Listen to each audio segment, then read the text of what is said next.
Welcome back. I'm Austin Westfall. The presidency isn't the only thing up for grabs on November 5th. Let's talk about Congress, the House specifically. Currently, the GOP holds a slim majority in the House with 220 seats to Democrats' 212. There's 3 vacancies as well. With control of the House hanging in the balance, both parties are focused on key battleground districts. And those districts, they're all over the country. Political analyst Rich Rubino standing by to dissect what we can about this very complex race for the control of the House. Rich, before we get into some of these specific races, I want to ask you about the balance of power in the House. With the Senate, you and I talked last week that it's pretty likely that it's going to swing to the Republican side after the election. It's not a sure thing, but it's just seeming like it's likely that that's going to happen. What's your feel of the situation in the House? I think there's a better chance than not that it will go to the Democrats, in part because there are simply so many Republicans that currently represent congressional districts that went last time around for Donald Trump that are for Joe Biden, rather. You actually have 17 congressional districts. Many of them are in the blue states of New York on the one side of the coast, and California on the other side of the coast. And there's only 5 Democrats who represent congressional districts that were won by Donald Trump last time. So that means that the Republicans really have to defend more seats that are in hostile territory right now. So I would say I still think it's going to be generally pretty close. But if I was betting, I would say the Democrats probably have a little bit better chance of taking over the House of Representatives. And why does this matter? Everybody talks so much about the presidency, but really this is all tied to how powerful a president we're talking about, correct? Can you explain? Yes. In order for a president to get his programs through the United States Congress, you have to get a majority in the House of Representatives. Now, the House of Representatives, unlike the United States Senate, does not have a filibuster. In the United States Senate, you really need 60 votes, not 50 votes, because essentially a senator can put up a filibuster and can essentially stop debate. Now, foundationally, in the House of Representatives, it's just a matter of having a majority to get something through. So, for example, in 1993, Bill Clinton got the Budget Reconciliation Act, well, just his budget proposal literally passed by 1 vote, for example. So it's very important in this very little room, I think, right now, in terms of Republicans, when they were trying to get stuff through with Donald Trump. In order for them to do that, they had to get legislation that would have almost unanimous support, and then would go to Donald Trump. Now, that being said, one could argue, if you go back to Bill Clinton, that his second 2 years, he may have been more successful with Congress because he worked in a bipartisan way to get, for example, welfare reform or Kennedy-Kassebaum healthcare reform or a small increase in the minimum wage. So there are arguments that if say, Vice President Harris were to win the presidency and then had to work with the Republican Congress, that she would have to reach across the aisle to get some Republican votes. And it may, if there are enough Republicans who represent congressional districts that went for her last time, it may be in their political incentive to vote with Vice President Harris. Of course, they also, contrary-wise, have the problem that if they do that, then they may have a primary challenger, and that primary challenger may upend them in the primaries. All right, so in preparation for this segment, I asked you to come up with 5 toss-up races that you find most interesting this time around. This does not mean that these are the 5 races only that are going to be deciding the balance of power. This is just 5 races that we find interesting, and we're going to start with Alaska. Alaska is an at-large district. That means it encompasses the entirety of the state. Right now, Democratic incumbent Representative Mary Peltola, she's a freshman member of the House. She's endorsed by Senator Lisa Murkowski. Her challenger, Nick Begich, is part of a longstanding conservative family in Alaska. Rich, what can you tell us about this race? Yes, this is a very interesting race because this is a state that last time went 10 points for Joe Biden, 10 points rather for Donald Trump, which means that essentially in order for her to win, for Mary Peltola to win re-election, she has to win over some of those Trump voters. Now, she's doing this in part by her strong support of the Second Amendment. In fact, she has the support of the National Rifle Association. She's currently the only Democrat running for either re-election or running for any seat in the entire 435 voting members, who's a Democrat who has the endorsement of the National Rifle Association. So that's very coveted in a state like Alaska. Alaska is very much a state that favors favors gun rights. She's kind of a libertarian, if you will. She has her own brand of politics. In Alaska, she's someone who very much favors, for example, the fishing industry. Many of the part of the fishing industry supports her. So she has to focus on some of these kind of hyper local issues. And obviously, when it comes to Alaska, getting Russian trawlers out of U.S. soil is certainly one of them. Out of the U.S. waters, rather, is certainly one of the major issues. She takes on these local issues. She talks about the local economy. The problem she has is she's still a Democrat, and invariably, many Republicans will come out, and they're going to come out to vote for Donald Trump, and they're also probably going to vote for a Democrat. There's very little cross ballot voting right now, so that's really kind of the problem that she has. But she's probably the only Democrat who could actually win in this district, and it's the whole state of Alaska. So Alaska is the largest state in the country. So if this thing geographically, it's certainly by far the largest congressional district in the country as well. There is probably a story to be told, too, about how they received the ballots from everybody in every corner of that state. Let's move on to Washington. As we go through these 5 races, by the way, we're going to move from west to east. Let's go to Washington's 3rd district. This encompasses southwestern Washington, I believe. And this is an interesting one. Not only is this going to matter with the balance of power, but there was also a news story today, we're taping this on Monday, that hundreds of ballots were basically set ablaze. There was a story out of this region, and they're still figuring out what exactly happened, but somebody basically damaged or destroyed a ballot box, causing hundreds of votes to be destroyed.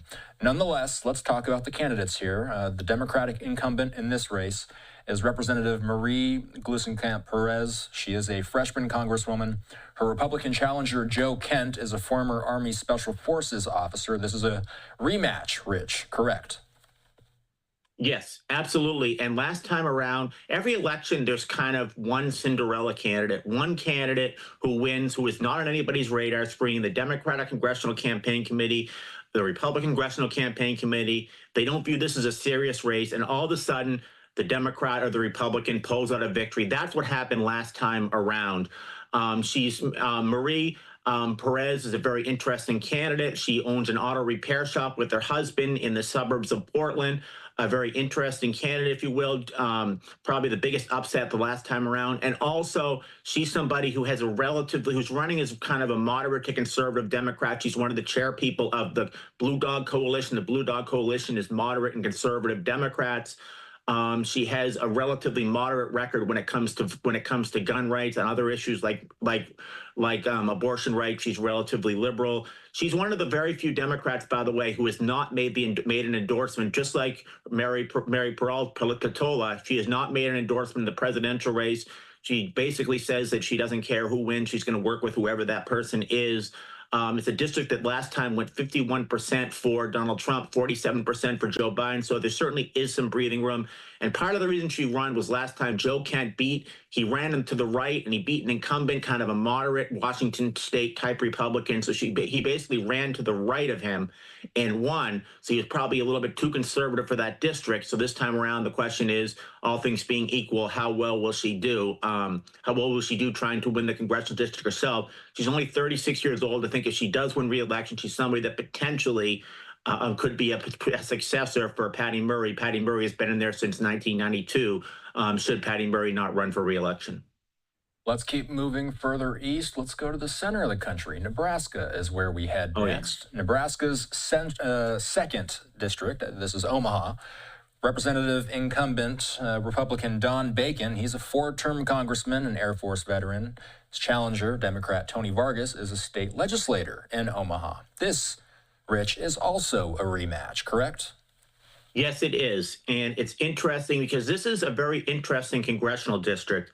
So Maine and Nebraska are the only, and we're going to talk about Maine in a few minutes, but Maine and Nebraska are the only states that award their electoral votes. They give 2 electoral votes to whoever wins the state, and then the rest of the electoral votes, rather than winning whoever wins the popular vote in the state, are awarded by congressional district. So a state like Nebraska, 2 of the congressional districts in Nebraska are very conservative and almost invariably are going to vote for Republican. And this is one congressional district around Omaha, Nebraska, called the Blue Dot District, because it's actually competitive. That's why, for example, Democratic vice presidential nominee Tim Walz has actually visited the congressional district twice, thinking that this one electoral vote could be absolutely pivotal to both parties trying to win the presidency.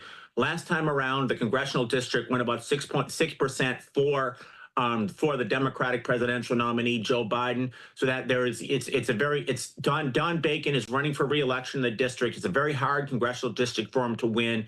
He's arguably the most liberal member of the Republican Party in the House of Representatives in terms of voting record. There aren't really many liberal Republicans left. He's really kind of more of a center-right type of a moderate Republican. He's running for re-election. He always has problems, and he has a very interesting ad with Ann Ashford, whose husband, Brad, he actually succeeded and defeated for re-election back in 2016. In 2020, they ran against each other. Now she's come out for him and is actually in one of his political campaign ads, and they basically asseverate that they both work together, that they believe in working together. They believe working in a bipartisan fashion. Don Bacon was actually censured by one of the Republican groups in his district because he was seen as too moderate. For example, he was one of the few Republicans who voted for the infrastructure bill with Joe Biden signed. He's using some of the provisions that have helped out his district in Nebraska in some of his political advertisements. He had a relatively strong primary challenger. Now he's kind of using that to his advantage, saying, if you think I'm so conservative, then why did I have this primary challenge? He does have Donald Trump's full-throated endorsement, and he's basically endorsed Donald Trump as well, which could, and he's in a very delicate balancing act, because on the one hand, he needs the Trump voters to come out and vote for him. He doesn't want them to protest and not vote. On the other hand, though, contrary-wise, he needs to show that he's independent enough to get some of the moderate Democrats and certainly the independents, which would be absolutely pivotal if he's to win a re-election, which is a very austere district for a Republican to represent. Let's move to our first district that we're talking about that also happens to be in a swing state, Pennsylvania. Pennsylvania's 10th district is going to be featuring Republican incumbent Scott Perry. He's the chair of the House Freedom Caucus. Democratic challenger Janelle Stelson is a former journalist. The York Daily Record says this district has not sent a Democrat to Congress since the 1960s. We've seen Speaker Johnson, by the way, campaigning for Scott Perry on the trail. What do we know about this race, Rich? Yeah, well, Perry's actually a former chairman of the Freedom Caucus, but he's somebody who's very much ideologically out of sync with with his congressional district. This is a congressional district that's been, since they've redistricted, since it's been somewhat gerrymandered, is very much a swing district. But Congressman Scott Perry is very much one of the most very much a rock-ribbed conservative Republican. He's very much an ally of Donald Trump. He's somebody that, for example, was very much believed that the election in 2020 was purloined from Donald Trump by the Democrats. He's somebody that the 5 former Republican members, including David Trott from Michigan, Barbara Comstock from Virginia, have basically signed a letter saying that they're going to endorse the Democratic opponent. They believe that Perry is kind of perilous for the country because of his support for Donald Trump and because of his what they view as his support at the January 6th, the events of January 6th. So it's very interesting. Scott Perry, if he gets reelected, he really would be kind of a anachronism, if you will, because he's a very conservative Republican representing what is very much a swing or a showdown district, really in the heart of Pennsylvania. Obviously, the turnout for both presidential candidates is going to help in this congressional district. If Donald Trump can win this district again by 2 or 3 points, that's probably going to help him. If Vice President Harris is to upend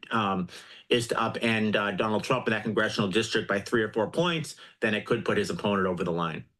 All right, let's get to Maine, last but not least. So this, and I think it's fair to say, this is basically encompassing the whole portion of Maine besides Portland, to just pretty make it much, easy. Yeah, just to make it easy for people. So Democrat incumbent Jared Golden, he's a 3-term congressman. He's facing off against Republican challenger Austin Terrio, who is a state legislator and a former NASCAR driver.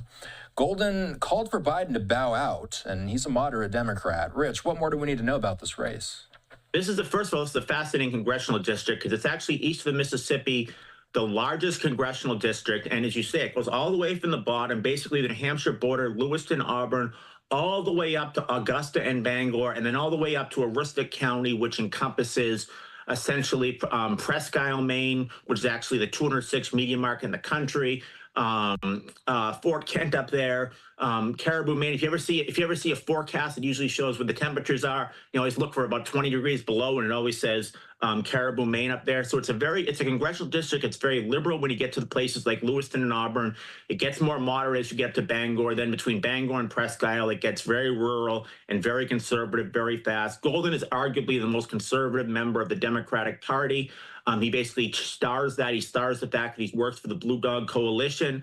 It's a Democrat. He represents, other than Alaska, the biggest congressional district represented by a Democrat that went for Donald Trump by about 8 points last time. So it's very hard for him to win re-election. He wins re-election in part by brandishing his bipartisan credentials. He sometimes takes on his own party. He says he doesn't really even go to caucus meetings sometimes of the Democratic caucus.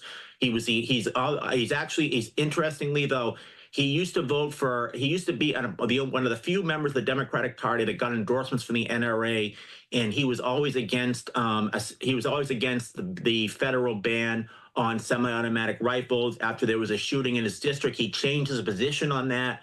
Now the NRA does not endorse him this time around. This is a very much pro-gun.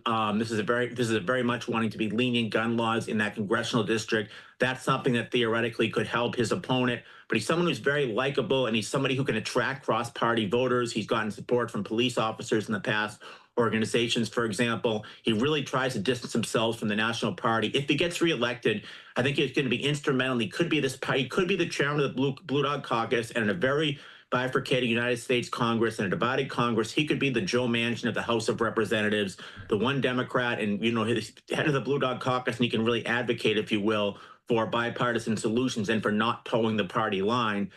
He's actually, just like the other three Democrats we've mentioned, aforementioned, he has not endorsed the presidential candidate, and basically says that he probably will not endorse the presidential candidate. He's somebody who's very not very consuming. He's someone who can go into a room and he can be kind of in the back of the room. People have to come up to him to talk. He doesn't really go around and do a lot of barnstorming. He doesn't do a lot of he doesn't spend a lot of time really trying to galvanize voters. He rather would have the voters come to him sometimes, which is kind of an interesting tactic. And he's somebody who's very likable, and probably the only Democrat, if you will, that could get elected in what is a relatively center-right congressional district in Maine. And as I mentioned, there are so many toss-up races. Yes, that we only covered 5 of them today, but there are going to be a number of these things across the country that are going to decide the balance of power in the House. A lot of them happen to be in New York and California as well. We got to leave it there for now, though, Rich. As always, the ever informative Rich Rubino, we thank you for your time today. We'll see you soon.